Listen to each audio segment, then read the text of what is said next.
What was their reason for not putting him somewhere else in the prison? My understanding was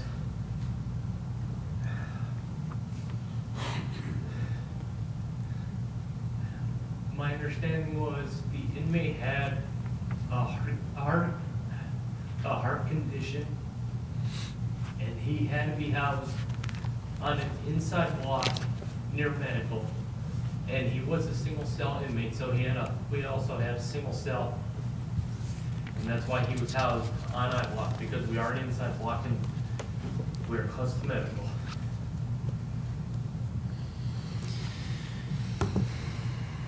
So they know of the problem between you and this inmate.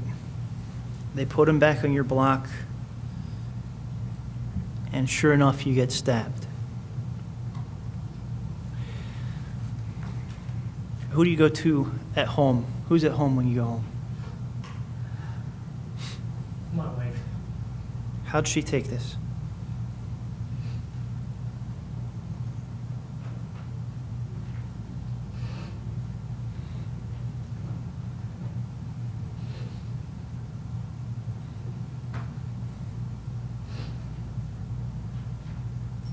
Not good.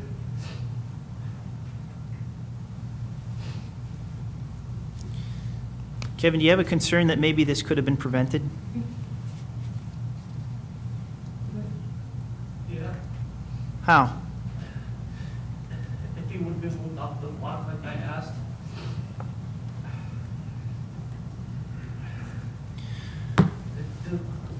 I'm going to come up here for you, and if anyone's close enough to you, they can see the scars. And even on the pictures here, but you have a puncture on the right side of your neck, Yes. a scratch across the back where he tried to stab you again, and the punch to your eye. Yes. Nothing on the vest, correct? Nothing at all. Can you tell the panel what your wife said about your vest when you got home? They're effing worthless. What's the point of them? They're effing worthless. They know if you have the vest on, they're gonna go right for your head. What I also found out also was after they locked the block down, they shook the block down and there was a shank which was found in the mop room where that inmate was headed, and I stopped him from going upstairs. Whether he knew it was there or not, and whether he was going to use that on me, I don't know. But it makes it that much worse knowing it was there. I know they say it's our job, we have to deal with it, but you don't expect it to happen here. And that vest, it's worthless. They're going right for your head. They're going to kill you. Thank you, officer. Cross-examine. No question. Questions from the panel? Officer, thank you very, very much. Thank you, sir. We'll call Officer Kevin Knott.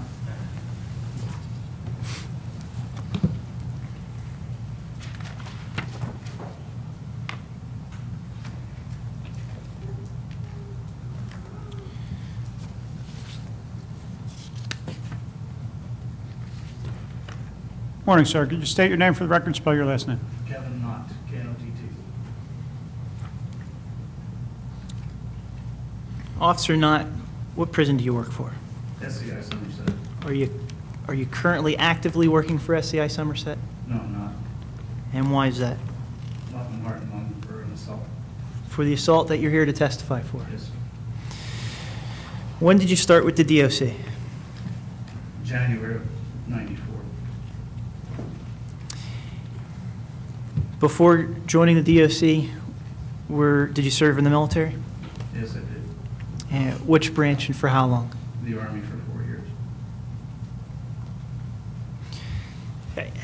I keep bringing this up with many of our COs.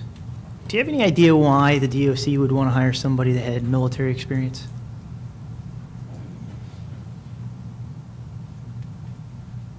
It seems like it's a paramilitary organization, and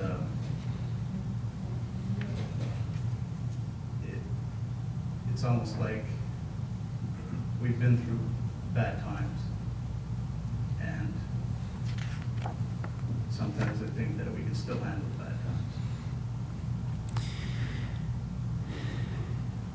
I want to draw your attention to the beginning of February of this year. What were your duties on February 3rd? I was the block sergeant on B unit. And as the block sergeant, what do you do? I'm responsible for two officers and 240 inmates. So not only the supervision and direction of 2 officers, but then that block's your responsibility. Yes, I do. What were you doing within the block before you were assaulted? I was assisting my officer with cell changes. We had several changes before count time, and I was doing the paperwork, and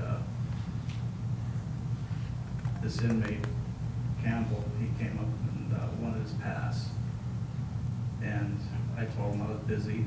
As soon as I get done here, I'll give you your pass. And I guess his pass was for the gym.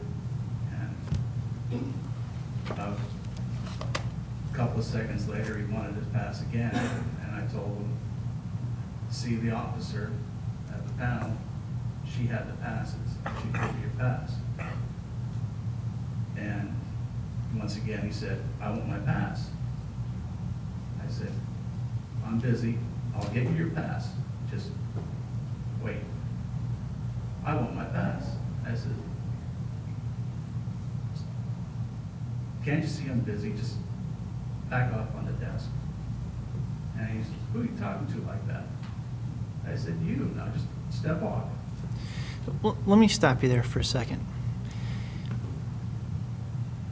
As a CO or even a sergeant working on a block, do you build at least a certain type of rapport with inmates? Yeah. And you know the inmates that you can talk to, the inmates that will talk to you, and the type of conversation you can have with them. Mhm. Did you have a rapport with this specific inmate? Just your average rapport, not one where we can talk to each other, just your average CO inmate rapport. Okay. And have you had an opportunity to tell this specific inmate, look, go cool off somewhere and then come back out when you're ready to play nice? Yeah, a few times. It's just your average everyday stuff, like you'd be out screaming in the day room and just say, go walk up. And he would just give me this grin and say, okay, Sarge, I'll walk up. All right. He wasn't taking that instruction this day. No, he wasn't. What happened next? Well, when he stepped back off the desk, I started my paperwork again, and I saw some movement to my left. And then the next thing I know, there was this shot. I mean, it was a good solid punch to the side of my face, broke my glasses, and it was numb. Then I think he got a second shot in on me, to my jaw. And from there, I remember like little video clips of sliding behind the desk, behind my officer. And then the next thing I remember is I'm standing up beside the desk, watching the blood run off my face and head, and saying, here we go again. And then next thing I remember is my officer had me sitting down, and she was holding paper towels on my head to control the blood. And then the next thing I remember is seeing a bunch of officers coming running in on the block. And Then the next thing is medical, coming in and wrapping me up, and after that, I pretty much remember everything going on. So here, just 2 months away, you still don't remember the entire event from punch 1 through... No, I don't. If I could have you briefly take the marker and mark on our mannequin where you were assaulted. And for members of the panel, Officer Knott's pictures are here on the screen directly after the assault. There's not much more to mark off. I have stitches up here in my head, right up in here, broken cheekbone. My teeth were shifted, so my bites off. Stitches along my eye, broken glasses, said broken cheekbone.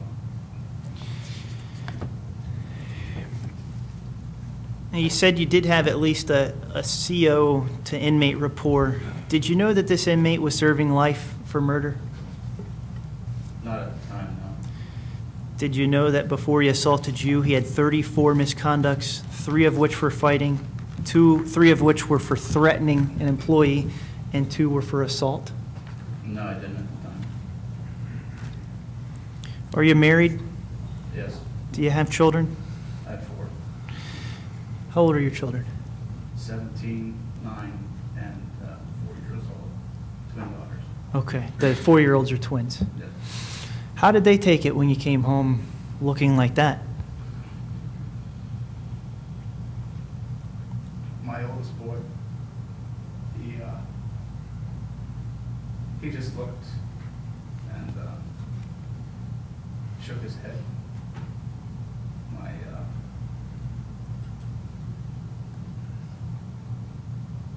9-year-old boy, he wanted to be a CO. And, well, he said, no, don't want to do that. And my 4-year-old daughters, they stayed shot in me. They didn't come into the bedroom for about maybe 3 or 4 days. And They would just completely avoid you. yes,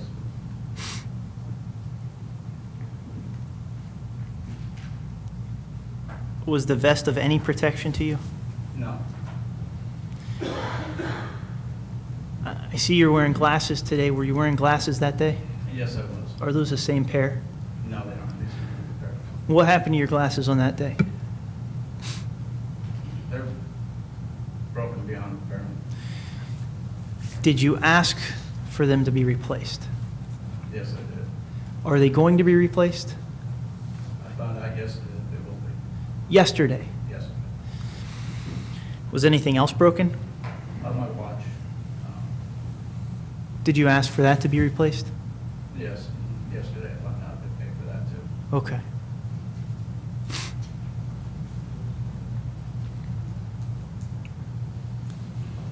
Thank you, officer. Cross-examine. No questions, thank you. Any questions from the panel? I just have a couple. One of the things that you said, Sergeant, was when you felt the blood, you said, "Here we go again."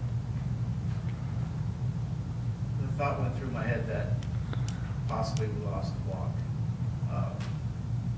I had transferred from Cole Township, and in '95 we had the riot at Cole. And then I thought it was going to be in the center of things. The other thing is that the inmate actually called you Sarge. What do the inmates call COs who don't have anything on their arms? CEO or their last name. Their last name?